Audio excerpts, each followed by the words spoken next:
अब हम जानेंगे कि आरबीआई किस प्रकार के मात्रात्मक चेंजेस से या मात्रात्मक परिवर्तन के माध्यम से मार्केट में मनी सप्लाई को मेंटेन किया रहता है और तरलता को भी, लिक्विडिटी उसको भी मेंटेन किया रहता है और महंगाई एक तय सीमा से अधिक ना हो जाए उसको भी मेंटेन किया रहता है।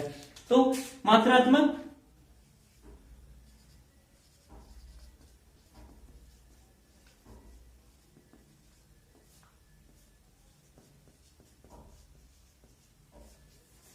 कौन कौन से क्वांटिटेटिव मेजर्स आरबीआई फॉलो करवाता है। सबसे पहले हम बात करेंगे आरआर की,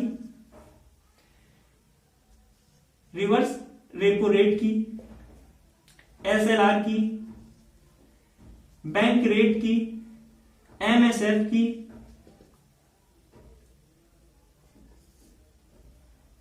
सीआरआर की।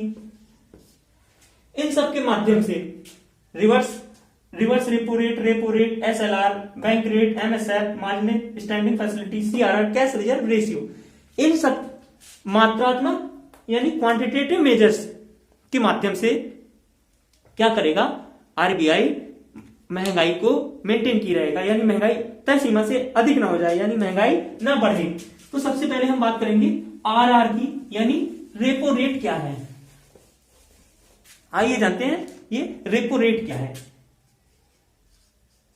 सबसे पहले हम बात करेंगे रेपो रेट की, रेपो दर। रेपो दर क्या है? रेपो दर क्या है? हम रेपो दर को रीपरचेज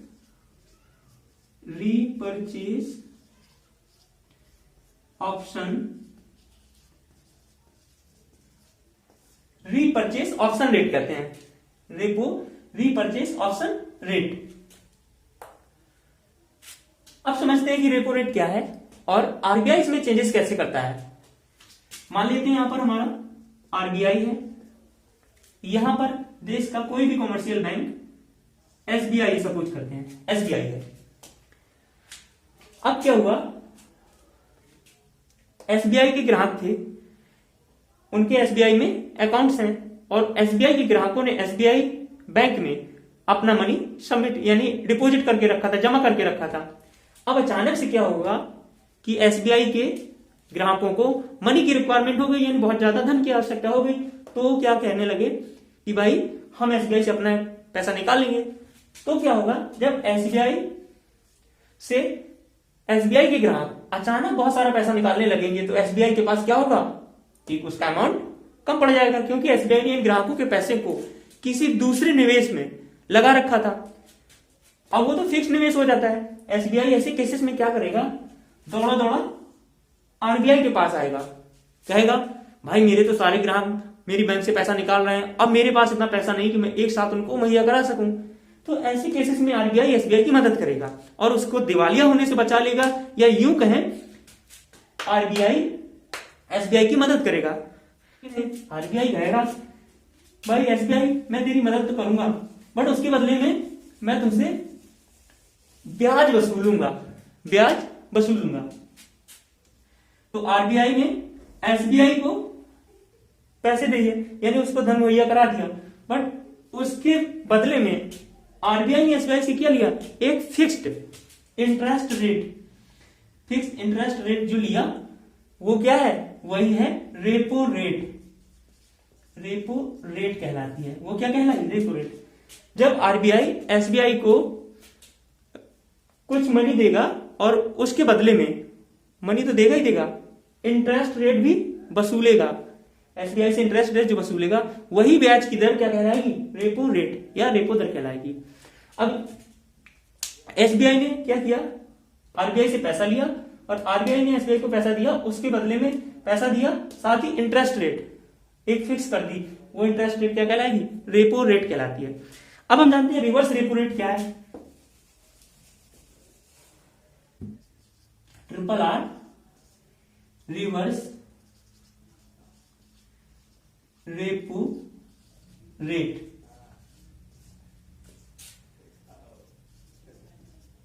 रिवर्स रेपो, अब ये रिवर्स रेपो रेट क्या है। रिवर्स रेपो रेट के केसेस में क्या होगा, अभी तक एसबीआई आरबीआई से पैसे ले रहा था उधार और एक निश्चित अमाउंट की ब्याज दर दे रहा था आरबीआई को, बट रिवर्स रेपो रेट की दर में क्या चेंजेस क्या होगा इसमें। अब एक एसबीआई देश का विश्वसनीय बैंक है, लोगों को लगा कि भाई अगर मैं मार्केट में पैसे को इन्वेस्ट करूंगा तो पता नहीं मुझे जो इनकम होगी मेरी कितनी होगी, कोई फिक्स नहीं है, तो ऐसा करता हूं, लोगों के पास जब बहुत सारा धन होता है तो वो बैंकों में जमा कर देते हैं जनरली। तो लोगों ने एसबीआई पे बहुत सारा पैसा जमा कर दिया। अब एसबीआई के पास बहुत सारा पैसा हो गया, एसबीआई आता है भाई आरबीआई के पास, आरबीआई से कहता है एसबीआई कि भाई मेरे पास मेरे ग्राहकों ने बहुत सारा पैसा मेरी बैंक में जमा कर रखा है और मेरे पास धन क्या दिखता है, आप कहें तो मैं आपके बैंक में जमा कर दूं। तो आरबीआई कहेगा देखो भाई मुझे पैसे की तो कोई जरूरत नहीं है, मैं पहले से इतना धनी हूं, मुझे कोई जरूरत नहीं है, आप चाहो तो जमा कर दो। एसबीआई आरबीआई से निवेदन करेगा, कहेगा मेरे पास बहुत सारा मनी है, आप चाहे तो इसे रख लें। आरबीआई कहेगा देखो जरूरत मुझे कुछ नहीं है पैसे की, आप चाहे तो जमा कर दें, बट जो बैंक इंटरेस्ट रेट होंगे वो मैं डिसाइड करूंगा, वो नहीं कि जब आपने मेरे यहां से उधार लिया था उसी रेट पर आप चाहें। एसबीआई कहेगा भाई रख लो, मुझे तो जरूरत है, क्योंकि अगर मैं बैंक इन ग्राहकों का पैसा आपको नहीं दूंगा वो तो मुझसे इंटरेस्ट रेट वसूलेंगे ही वसूलेंगे, कुछ तो होगा बैंक रेट। तो आरबीआई एसबीआई से पैसा ले लेता है और इसके बदले में एसबीआई को एक निश्चित अमाउंट की इंटरेस्ट रेट जो देता है वो क्या कहलाती है, वही रिवर्स रेपो रेट कहलाती है। या यूं कहें कि एसबीआई ने आरबीआई को धन जमा किया, आरबीआई में धन जमा किया, उसके बदले में आरबीआई ने जो एसबीआई को इंटरेस्ट रेट मुहैया कराई वही क्या कहलाई, हमारी रिवर्स रेपो रेट कहलाई। यहां तक हमने दो चीजें समझी, रेपो रेट क्या है और रिवर्स रेपो रेट क्या है। रेपो रेट के केसेस में क्या होता है, आरबीआई और एसबीआई दो बैंक होते हैं जिनमें से आरबीआई एसबीआई को धन देता है और उसके बदले में एसबीआई उसको एक इंटरेस्ट रेट, एक फिक्स्ड अमाउंट होता है जो आरबीआई डिसाइड करेगा वो मुहैया कराता है, और उसका जो कोलेट्रल मनी होता है, पूरा जो धन होता है उसके साथ एक निश्चित अमाउंट प्लस इंटरेस्ट रेट, वो कहलाती है रेपो रेट। जस्ट इसका उल्टा, जब आरबीआई एसबीआई को उसका जो मनी होता है प्लस इंटरेस्ट रेट जो उसके बदले में देता है वो क्या कहलाता है, रिवर्स रेपो रेट कहलाता है। अब इसके हम आगे जानेंगे कि सीआरआर क्या है। सीआरआर की ये सीआरआर क्या होता है, cash reserve ratio. CRR is stand of cash reserve ratio, मौद्रिक आरक्षी अनुपात।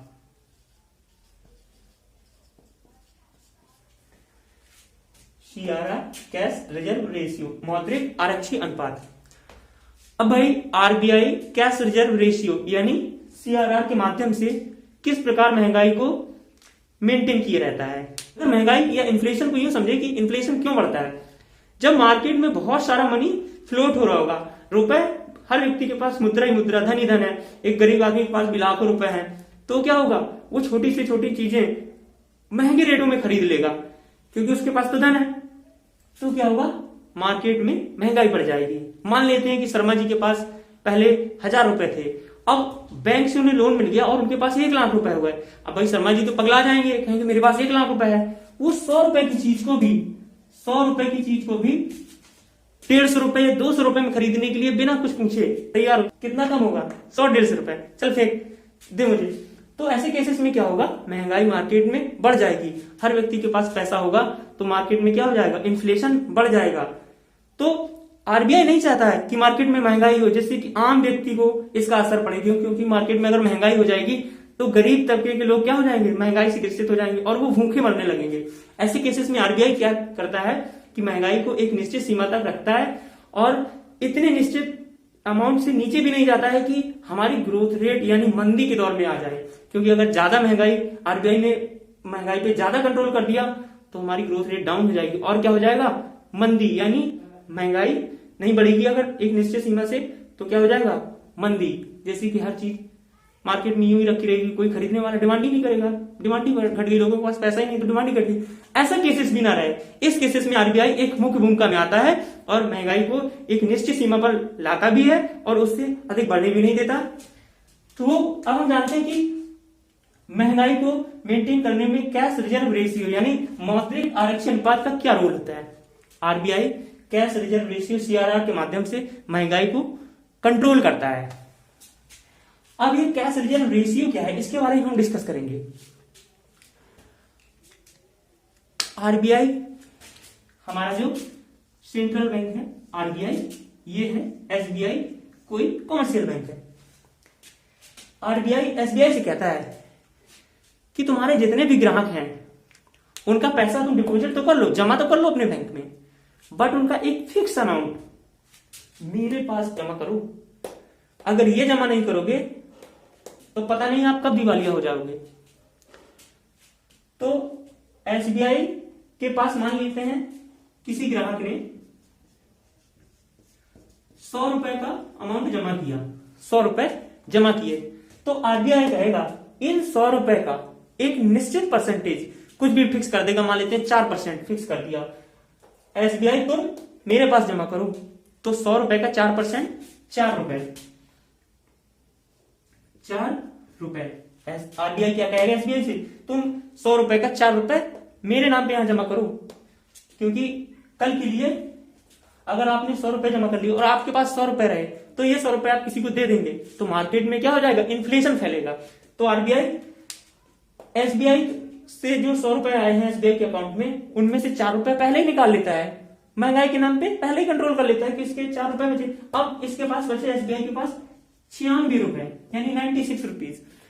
अब इन 96 में आरबीआई और क्वांटिटेटिव मेजर्स के माध्यम से इनको और किसी दूसरे क्वांटिटेटिव मेजर्स के माध्यम से कम करता रहेगा। उसने क्या कर लिया, 4 रुपए जो कम किए हैं वो क्या कहलाया, आरबीआई द्वारा कैश रिजर्व रेशियो, मौद्रिक आरक्षी अनुपात, यही कहलाता है हमारा कैश रिजर्व रेशियो। यानी बैंकें जो ग्राहकों का ऋण डिपॉजिट करती हैं, जमा करती हैं, एक निश्चित अमाउंट आरबीआई के अकाउंट में चला जाता है, ट्रांसफर हो जाता है, वही क्या कहलाता है, कैश रिजर्व रेशियो, मौद्रिक आरक्षी अनुपात। हर एक बैंक को सीआरआर मेंटेन करना होता है, जो आरबीआई के नॉर्म्स होंगे। मान लेते हैं आरबीआई ने एसबीआई से बोला है या सभी कॉमर्शियल बैंकों से बोला है कि कैश रिजर्व रेशियो 4% होगा। कैश रिजर्व रेशियो कितना होगा, सीआरआर 4% होगा। तो 100 रुपए का 4% कितना होगा, 4 रुपए। इसलिए ये 4 रुपए बैंक में आरबीआई के अकाउंट्स में ऑटोमेटिक ट्रांसफर हो जाएंगे। यानी बैंकों को कैश रिजर्व रेशियो, या यूं कहे कि बैंकों को कैश रिजर्व रेशियो के रूप में 4% अमाउंट अपने बैंक में जमा करना पड़ेगा, या अलग रख देते हैं। सीआर क्या कर देते हैं, सीआरआर कैश रिजर्व रेशियो 4 रुपए जो इसका आया 100 रुपए का, वो अलग निकाल देते हैं। यही कहलाता है हमारा कैश रिजर्व रेशियो। अब इसके आगे हम पढ़ेंगे एसएलआर क्या है। हमने अभी तक जाना रेपो रेट क्या है, रिवर्स रेपो रेट क्या है। अब हम जानेंगे एसएलआर क्या है। अब हम बात करेंगे एसएलआर की। एसएलआर स्टैच्यूअरी लिक्विडिटी रेशियो, सांविधिक तरलता अनुपात।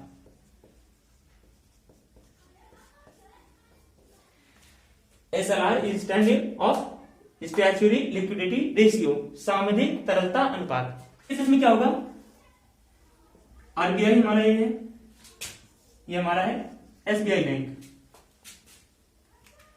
अब क्या होगा, अभी तक एसबीआई के ग्राहकों में 100 रुपए, एसबीआई के एक ग्राहक ने 100 रुपए जमा किए थे, जिसमें से 4 रुपए क्या हो रहा था, सीआरआर।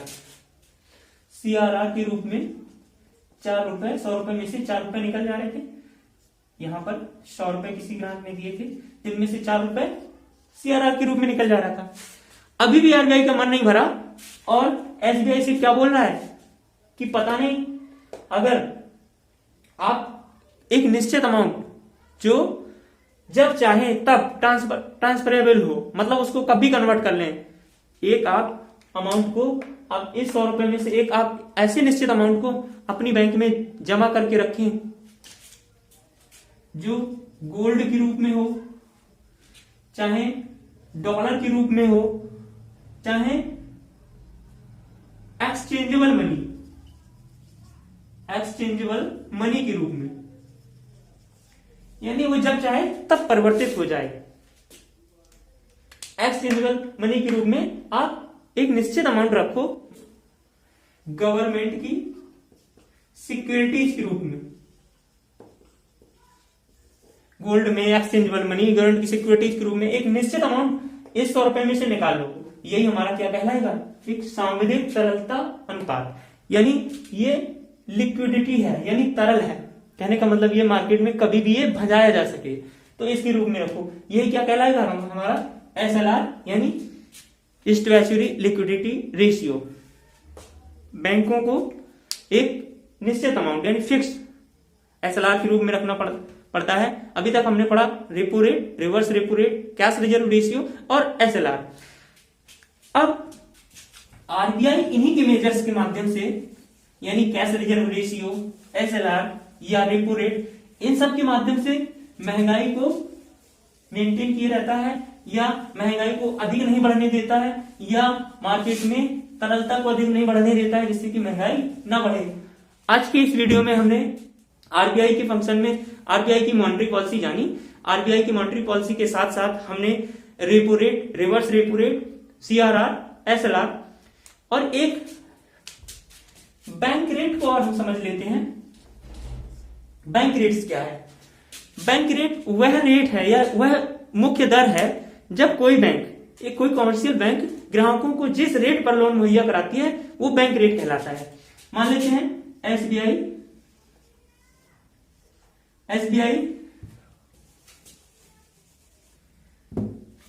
मान लेते हैं SBI ने शर्मा जी को 5% की दर पर, 5% की रेट पर लोन मुहैया कराया, तो यही रेट क्या कहलाएगी? हमारी बैंक रेट कहलाएगी। ये क्या कहलाएगी? Bank rate.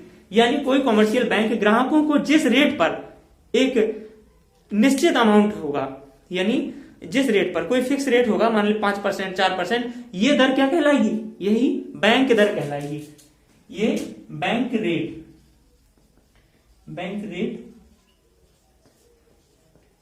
बैंक दर, यानी जब कोई कॉमर्शियल बैंक अपने ग्राहकों को जिस दर पर रुपए या लोन मुहैया कराता है वो दर क्या कहलाती है? बैंक दर कहलाती है। आज के इस वीडियो में हमने आरबीआई की फंक्शन मॉनेटरी पॉलिसी के रूप में जाने, और क्वांटिटेटिव मेजर्स में हमने जाना रेपो रेट क्या है, रिवर्स रेपो रेट क्या है, बैंक रेट क्या है, कैश रिजर्व रेशियो क्या है, और SLR क्या है, स्टैट्यूटरी लिक्विडिटी रेशियो क्या है। अब इससे आने वाली वीडियो में हम किसी और टॉपिक पर डिस्कशन करेंगे इकोनॉमी के। तब तक के लिए आप मेरे चैनल को लाइक, शेयर एंड सब्सक्राइब करें। आशा करता हूं कि सभी जो मेरे व्यूअर्स हैं उन्होंने मेरे चैनल को सब्सक्राइब कर लिया होगा, और अगर सब्सक्राइब अभी तक नहीं किया है तो प्लीज सब्सक्राइब करें, लाइक करें, और मेरे चैनल को मैक्सिमम से मैक्सिमम रीचेबल बनाएं, यानी जहां तक हो सके संभव आप ऐसे स्टूडेंट तक मेरे चैनल को पहुंचाएं जो लोग पढ़ने के इच्छुक है पर उनको एक प्रॉपर गाइडेंस नहीं मिल पा रहा है, या उनको इस लेवल तक कोई नहीं समझा रहा है। तो प्लीज आपसे बहुत बहुत रिक्वेस्ट है कि मेरे चैनल को आप उन लोगों तक जरूर पहुंचाएं जहां तक लोगों की रिच नहीं है, जहां तक मोहल्ला पाठशाला अभी तक नहीं पहुंच पाया। तो प्लीज सब्सक्राइब करें, लाइक करें और शेयर करें।